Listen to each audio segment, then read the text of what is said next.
Thank you so much. Now, you came to Disrupt Sydney for a reason, yeah? Because disruption is important. We use it as a word, but we can use it as a strategy, as a tactic. What we've heard this morning, we might find puzzling, irritating. We might find concerning. We might find, I don't know, what's the word that I'm looking for? Disrupting. And even though you might think, what has that to do with innovation? What does that have to do with business? Why are we doing this as a business school? I want you to hold on to these feelings of irritation, of puzzlement, of not quite knowing what this was about, because that feeling is the basis of creativity and innovation, right? And I also want you to think about innovation not just in terms of more tech, bigger products, more efficiency, because as a wise man once said to me, the society that we live in is not the same as the economy that we trade in, right? Society does not equal economy. An economy can't function without a functioning society.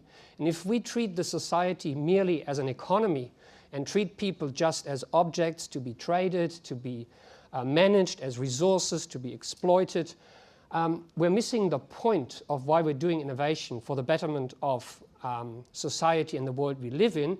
Business takes part in that, right? Business is important because without business, without the economy, society can't work. But if one takes over the other, we're in trouble because the economy won't work, right? With the problems that we've just heard, we're not going to sustain a society that can sustain an economy. And going back to a smaller problem of innovating within an organization, if we're not able to, as Laurie said, engage with the physical world and the materials around us, if we treat everything as digital, if we cannot understand the fringes, as Eddie said, and channel the weirdness of what is going out there in the world, and if we cannot understand the people we are designing for and bring them back into focus in what we're doing, we're not going to do any innovation. We're just merely rehashing the past. So if we want to imagine the future and create the future, we actually have to be disrupted in our thinking. We have to channel that uneasiness that we feel when we hear ideas like that. Now, enough of me talking. I want to invite the three speakers onto what we call a little Q&A panel. I just want to throw it to you, and I want to open this to your question, because raising questions is what we're here for, right? Disrupt Sydney is not about providing answers. It's about giving you questions that you can take away, but also questions that you can ask in order to generate more questions. So this is your opportunity. Fire away. Thank you, guys. So who wants to go first? That's always nice. But I know a lot of people. I can just pick volunteers. No, there's one. How do we disrupt politics? I don't take that. So you actually just ignore them. No. Like, so I've been a member of both major political parties in my young years with Labor for 10 years, and then more recently with the Libs for 17 years. You know, because I thought you have to be in there to change it from within. And I was part of, obviously, the left-wing faction, clearly, like not a right-winger. And I just decided after all these years, you know, about 3 years ago, I was more disagreeing than agreeing. So we disrupt it by rising up. We disrupt it by showing them that people like you give a shit about hacking for homeless and giving up your weekend when they're not anywhere in the picture. I mean, we got HuffPost to do an article on it. So, you know, help us disrupt the government by not giving them attention, because that's exactly what they want, even if it's disruptive, but by taking the attention away from them and saying, like, we as a community have decided we're not going to put up with this anymore. And I've just done it in that particular area using hackathons, but you could hack it any way you like. I think people are done with politics. Sorry. Go on, you can answer that too. I don't have anything to say about that. I don't. Let's go. It talks to another point, though, about disrupting hierarchies full stop, and trying to affect it from within seems to be near impossible. But trying to get it done. So the stuff that you're talking about, around bringing new ideas in, do you see those ideas come in and then shift, or do you see them come in and get bludgeoned to death by the establishment? Yeah, a bit of both. Yeah. I'm going to have to think about that. I like to contemplate things before I just say things off the top of my head. I like to just talk straight out. I'm kind of with Anne-Marie, and I will tell you that I spend most of my days working with large corporates. And it's really, it is quite frustrating because there's always some guy in the organization, and there's usually some guy up at the top who has some pretty interesting ideas. And they often aren't communicated down through the organization, and so change can't happen. And so one of the ways that I think in what we're always telling people to do is that change is not something that happens in one part of an organization. It's a systemic thing. And so you can't have some CEO waving his arms around and saying, oh, we're going to do this or that, and then have people who work for him whose KPIs and livelihood are linked into some kind of older system.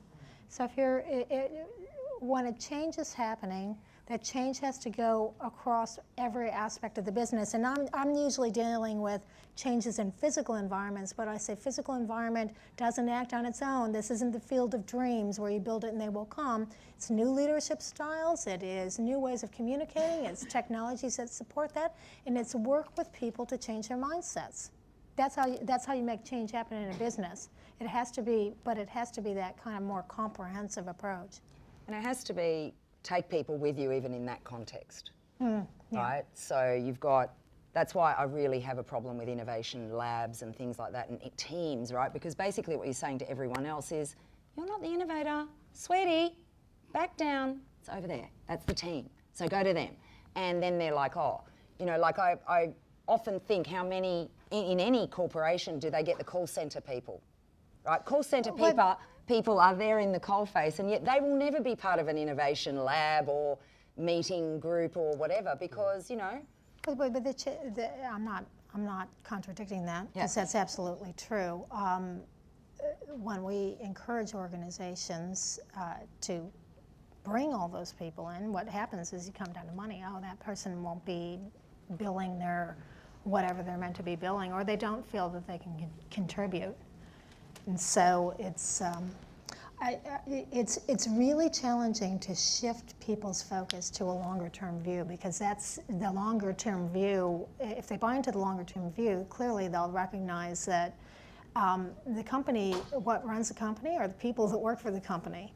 And if they let the people that work for the company participate, and this is not necessarily have a say, this is participate, say what you think, or be allowed to say what you think, and then importantly communicate. When we talk about in change management, we communicate the purpose. Why are we doing this? Hopefully there's a smarter reason why you're doing something. It's not just that we want to make more money. There usually are some broader strategic goals that are never communicated. We don't tell people what the picture is. Here's what it looks like. This is the part that you play, and here's the overall plan. And so by just allowing people to participate and then simply communicating, it doesn't necessarily have to be the story that they want. People are smart. They realize, oh, I got to go to work, and if my company doesn't make money, that means that I don't make money, and then I get laid. They're smart. But again, it's just so, like, it's basic. It's basic. Can you use the microphone?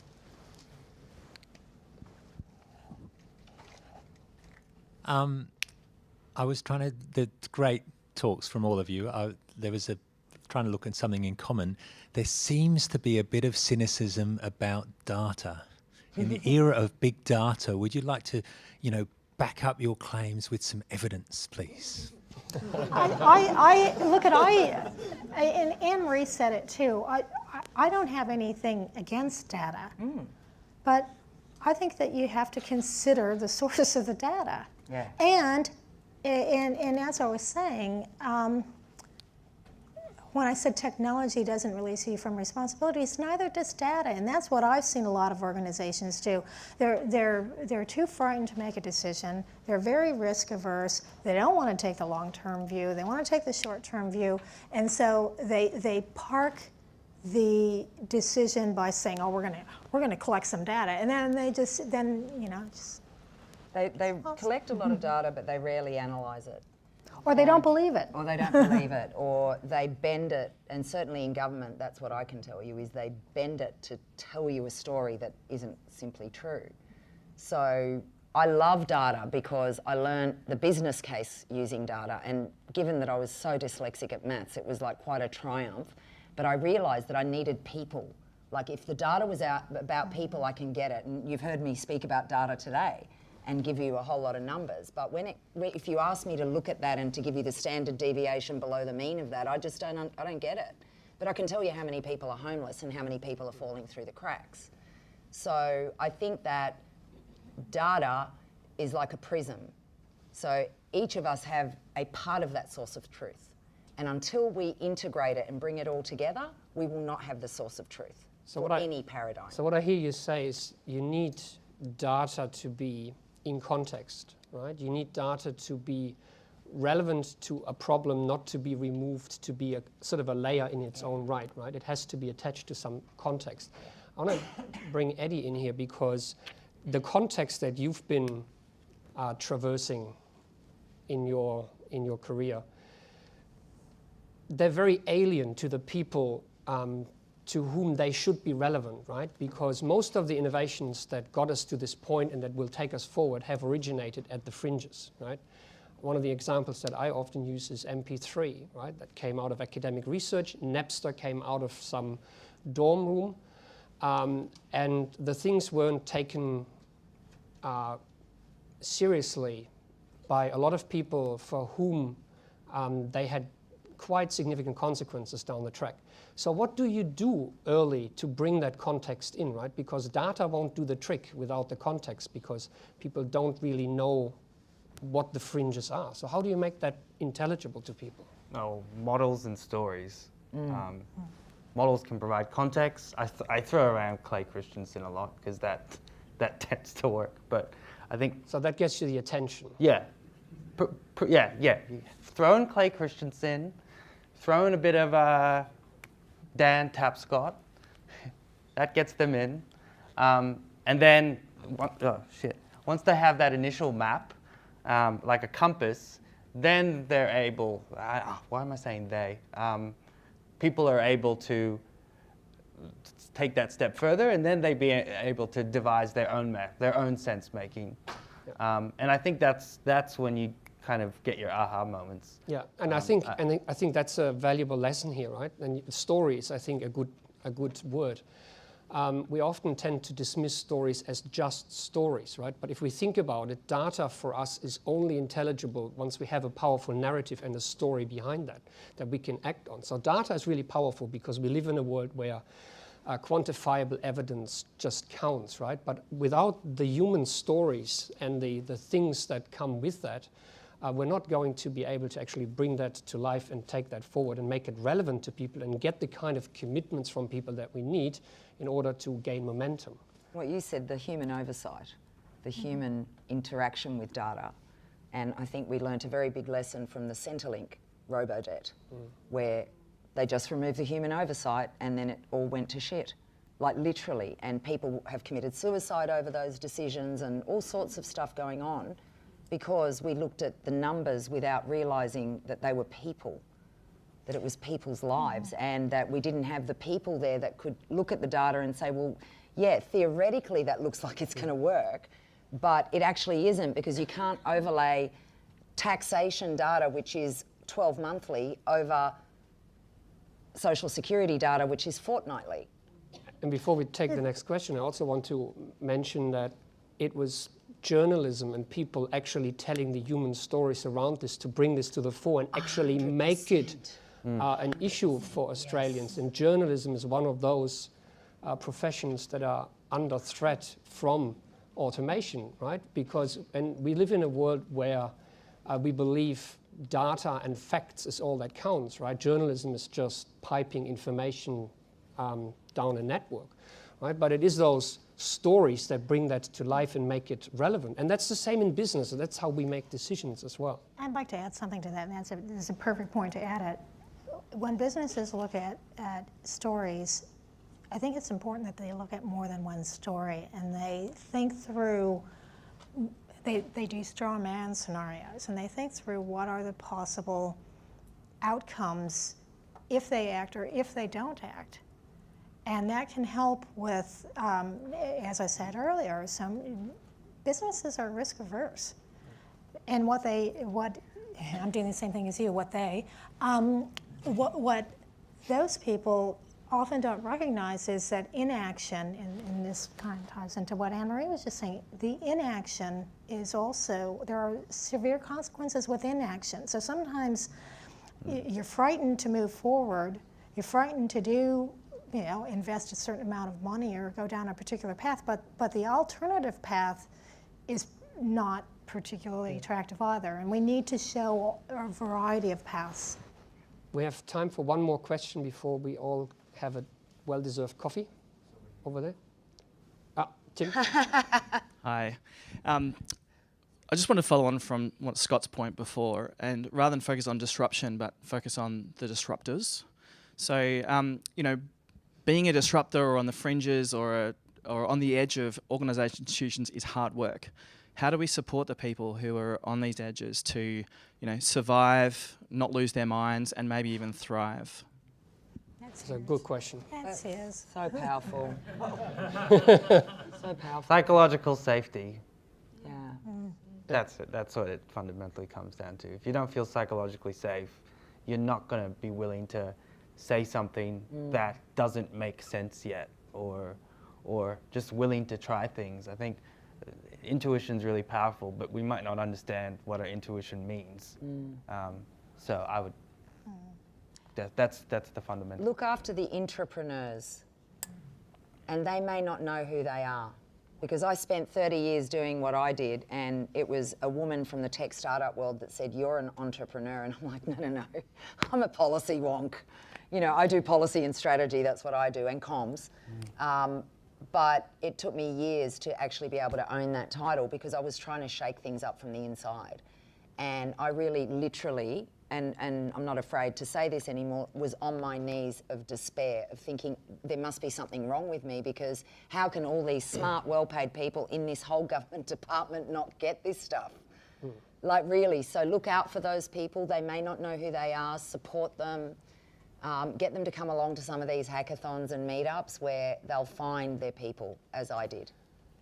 I have one final question which we don't have time to discuss, but I will leave you with it. It came to me earlier when you said I had to write 1,000 times Anne-Marie must not disrupt the class. Right? When we think about education, a lot of our education system, especially early childhood and primary school, high school education, is geared towards weeding out difference and instilling discipline into a willing workforce, right? And then later on, in corporations, at uni, we spend a lot of time trying to relearn valuing differences and being creative and being innovative and design thinking, all those methodologies that we then have to basically invoke to regain some of that difference that we have done so well in hiding and sort of suppressing. So what do we do about that, right? So that's a good topic for coffee, right? Half an hour, and we'll be back for another 3 talks and a panel. Go talk and discuss and disrupt. Thank you. Thank you.